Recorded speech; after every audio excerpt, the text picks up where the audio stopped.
Hi കൂട്ടുകാരെ, ഇന്ന് അവൽ വെച്ച് ഇങ്ങനെ ഒരു സ്നാക്സ് ആണ് തയ്യാറാക്കുന്നത്. ഒരു കട്ട്ലറ്റ് എന്ന് പറയാം. അവൽ ചിക്കൻ കട്ട്ലറ്റാണ്. അടിപൊളിയാണ്, ഭയങ്കര ടേസ്റ്റുമാണ്, എളുപ്പമാണ്. ഓക്കെ, അപ്പോൾ നമ്മുടെ വീഡിയോയിലേക്ക് പോകാം. ഹായ് കൂട്ടുകാരെ, സിലിം ബ്ലോസിലേക്ക് സ്വാഗതം. ഇന്നൊരു 1/2 കിലോ ചിക്കൻ എടുത്തിട്ടുണ്ട്, കണ്ടല്ലേ. അപ്പോൾ ഇത് വെച്ചൊരു സ്നാക്സ് തയ്യാറാക്കണം. അതിനുവേണ്ടി ആദ്യം ഇതിലേക്ക് കുറച്ച് മഞ്ഞൾപ്പൊടി ചേർത്ത് കൊടുക്കുക. അതേപോലെ പേരിനുള്ളൊരു മസാലയാണ് ചേർത്ത് കൊടുക്കുന്നത്. ഒരു ശകലം മുളക് പൊടിയും കൂടെ. ഇനി ഇതിലേക്ക് ആവശ്യത്തിനുള്ള കുറച്ച് ഉപ്പ് കൂടി ഒന്ന് ചേർത്ത് കൊടുക്കാം.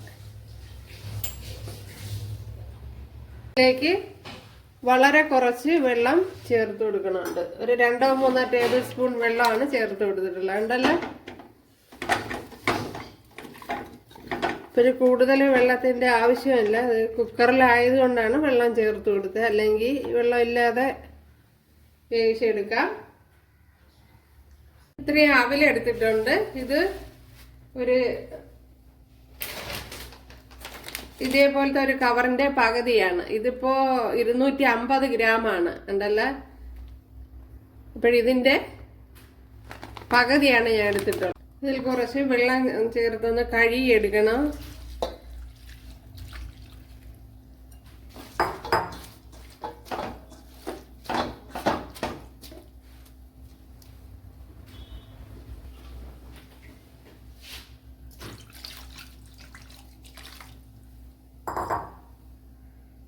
ഇനി ഇതിലേക്ക് നമ്മുടെ അവലെല്ലാം വാരി ഇട്ട് കൊടുക്കാം.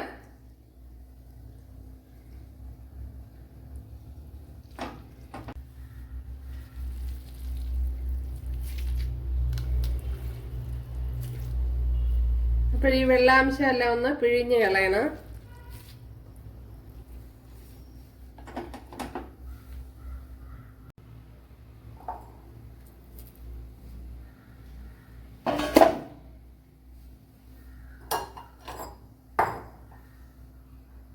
ആവശ്യത്തിനുള്ള ഉപ്പ് ചേർത്ത് കൊടുക്കുക.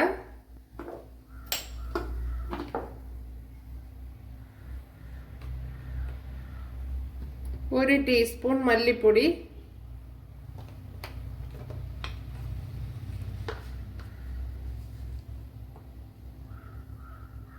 ഒരു ടേബിൾ സ്പൂൺ കാശ്മീരി മുളക് പൊടി, അതായത് എരിവില്ലാത്ത മുളക് പൊടിയാണ് ഇപ്പോഴും ചേർത്ത് കൊടുത്തത്.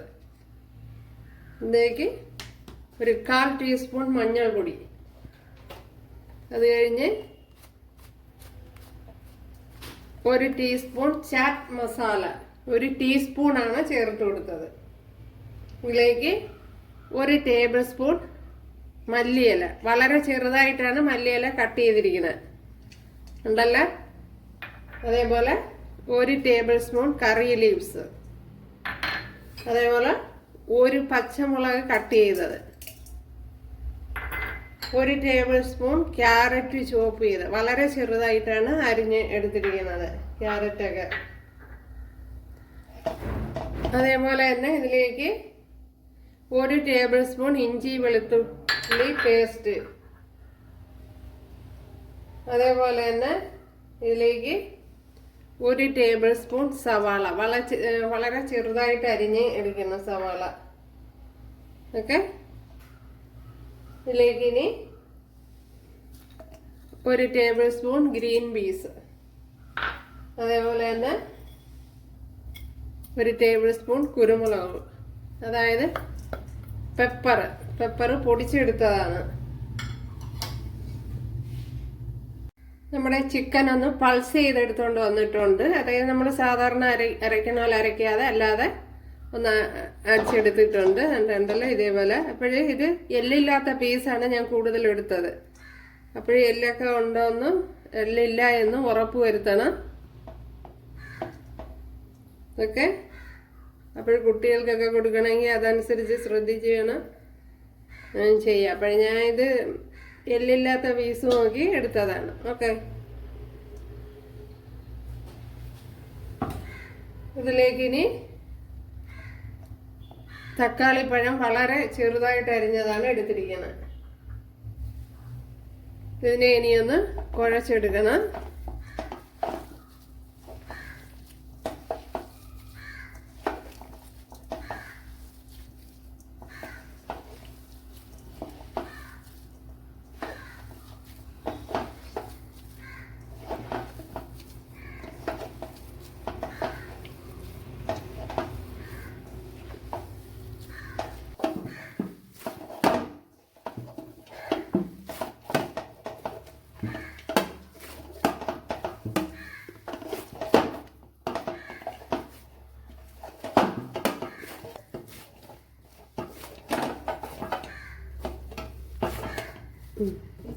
കണ്ടല്ലേ,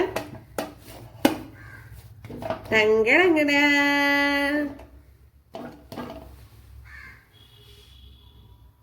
ഞാൻ ഇതേപോലെ പരത്തി എടുത്തിട്ടുണ്ട്. കണ്ടല്ലോ കൂട്ടുകാരെ. ഇപ്പോഴിത് കാണിച്ചു തരാം. ഇപ്പോഴും ബാക്കി ഇത്രയും മാവാണ് ആവശ്യം. ഇതുപോലെ ഓയിലൊന്നും തേക്കണമെന്നില്ല, കയ്യിലൊന്നും അങ്ങനെ പിടിക്കൂല. ഞാൻ അത് എൻ്റെ കയ്യിൽ പിന്നെ ഒട്ടണത് ചെറിയ രീതി ഒട്ടണത്, ബാക്കിയുള്ളത് ഉരുട്ടിയെടുത്തേ ഇല്ലേ, ആ മാവാണ് കയ്യിരിക്കുന്നത്. അപ്പോഴും ഓയിലൊന്നും തേച്ച് കൊടുക്കേണ്ട ആവശ്യമില്ല. വളരെ ഹെൽത്തി ആയിട്ടുള്ളൊരു റെസിപ്പിയാണ്. അത് ഇതേപോലെ പിന്നെ നിങ്ങൾക്ക് ഇഷ്ടമുള്ള ഷേപ്പിൽ ഉണ്ടാക്കാവുന്നതേ ഉള്ളൂ. ഞാൻ പിന്നെ ഈ ഷേപ്പിൽ എടുത്തതേ ഉള്ളൂ. കണ്ടല്ലേ, വളരെ എളുപ്പമാണ്. അപ്പോഴിതും അതേപോലെ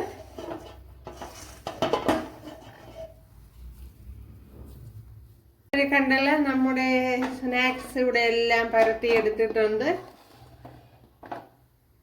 കുറച്ച് മൈദാ മാവൊന്ന് കലക്കി എടുത്തിട്ടുണ്ട്. അതേപോലെ തന്നെ കുറച്ച് ഉപ്പും ചേർത്ത് കൊടുത്തിട്ടുണ്ട്. ശകലം മഞ്ഞൾപ്പൊടിയും ചേർത്ത് കൊടുത്തിട്ടുണ്ട്. ഇവിടെ കുറച്ച് ബ്രെഡിന്റെ പൊടിയും റസ്കിന്റെ പൊടിയും കൂടെ ചേർത്ത് എടുത്തിട്ടുണ്ട്. അപ്പോൾ ബ്രെഡിന്റെ പൊടി മാത്രമായാലും മതി. അപ്പോഴെനിക്ക് കുറച്ച് ബ്രെഡേ ഉണ്ടായിരുന്നുള്ളൂ, അതുകൊണ്ടാണ്. ഇവിടെ ഒരു പാത്രം വെച്ച് കൊടുത്തിട്ടുണ്ട്. ഓയിൽ ചൂടായിട്ടുണ്ട്. ആദ്യം നമുക്ക് ഈ മാവിലൊന്ന് മുക്കിയെടുക്കാം. ഇത് ഉണ്ടല്ലേ. അതിന് ശേഷം നമ്മുടെ ബ്രെഡ് ക്രംസിൽ കൂടി ഒന്ന് കോട്ട് ചെയ്തെടുക്കാം. ഓക്കെ, അപ്പോഴെല്ലാം ഇതേപോലെ ചെയ്തു കൊടുക്കാം.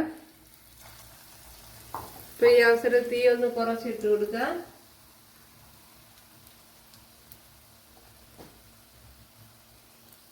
അപ്പോഴെല്ലാം ഇതേപോലെ ചെയ്യാം. ഇതേപോലെ ഈ മൈദാ മാവിൽ ഇങ്ങനെ ഒന്ന് ഡിപ്പ് ചെയ്യണം. അതിനുശേഷം ബ്രെഡ് ക്രംസിൽ ഒന്ന് കോട്ട് ചെയ്യണം. അപ്പോഴും ബ്രെഡാണ് നല്ലത്. റസ്ക് ഉണ്ടല്ലോ, നമ്മുടെ സ്നാക്സ് കണ്ടല്ലോ കൂട്ടുകാരെ, അടിപൊളിയായിട്ട് ശരിയായി വന്നിട്ടുണ്ട്. ഇപ്പോഴും പുറം നല്ല ക്രിസ്പിയും അകം നല്ല സോഫ്റ്റുമായിട്ടാണ് ഇരിക്കുന്നത്. ഉണ്ടല്ലേ. അപ്പോഴും നമുക്ക് ഒരെണ്ണം ഒന്ന് എടുത്ത് കട്ട് ചെയ്ത് നോക്കാം കൂട്ടുകാരെ, എങ്ങനെ ഇരിക്കുന്നെന്ന്. അഹം കണ്ടല്ല, സോഫ്റ്റ്, നല്ല ടേസ്റ്റ് ഉണ്ട്. കണ്ടല്ലേ. അപ്പോൾ കൂട്ടുകാരെല്ലാവരും ചേർന്ന് ഒട്ടും വെള്ളം ചേർക്കാതെ വേണം കുഴച്ചെടുക്കാൻ. എന്താ, അവല് നല്ലതുപോലെ പിഴിഞ്ഞ് കളഞ്ഞിട്ട് വേണം എടുക്കാൻ. ഒന്നിലും വെള്ളം പാടില്ല. ഓക്കെ,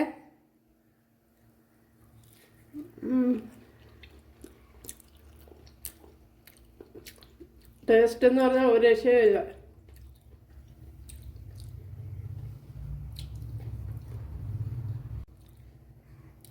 അതുപോലെ ബ്രെഡ് ക്രംസ് എടുക്കുന്നതാണ് നല്ലത്. മറ്റേ റസ്കിൻ്റെ പൊടി എടുക്കുമ്പോൾ ചിലപ്പം കരിഞ്ഞു പിടിക്കുക അല്പം. അതുകൊണ്ട് ബ്രെഡ് ക്രംസ് എടുക്കുന്നതായിരിക്കും നല്ലത്. അതുപോലെ ചിക്കൻ ഞാൻ 2 വിസിലാണ് കൊടുത്തെടുത്തത്. അതേപോലെ മീഡിയം തീയിൽ 2 വിസിൽ കൊടുത്ത് എടുക്കണം. ഗ്രീൻ പീസ് അത് ഫ്രോസൺ ഗ്രീൻ പീസ് ആണ് ചേർത്ത് കൊടുത്തത്. അല്ലാത്ത ഗ്രീൻ പീസ് ആണെങ്കിൽ വെള്ളത്തിലിട്ട് ഓവർനൈറ്റ് കുതിർത്ത് വേവിച്ചെടുക്കണം. കുക്കറിൽ 2-3 വിസിൽ കൊടുത്തെടുക്കണം. അപ്പോൾ ഇത് ഫ്രോസൺ ഗ്രീൻ പീസ് ആയതുകൊണ്ടാണ് ഞാൻ ഡയറക്റ്റ് ചേർത്ത് കൊടുത്തത്. അപ്പോൾ അതൊക്കെ ശ്രദ്ധിക്കണം. സവാളയൊന്നും കൂടി പോകണ്ട, ഇത് തന്നെ മതിയാവും. അപ്പോൾ കൂട്ടുകാർക്ക് ഇഷ്ടമായാൽ ഒന്ന് സബ്സ്ക്രൈബ് ചെയ്ത് സപ്പോർട്ട് ചെയ്യുക, ഒന്ന് ഷെയർ ചെയ്യുക, കമൻറ്റ് ചെയ്യുക, ലൈക്ക് ചെയ്യുക. അടുത്തൊരു വീഡിയോ ആയിട്ട് കാണാമെന്ന് പറഞ്ഞുകൊണ്ട് എല്ലാവർക്കും താങ്ക്സ്.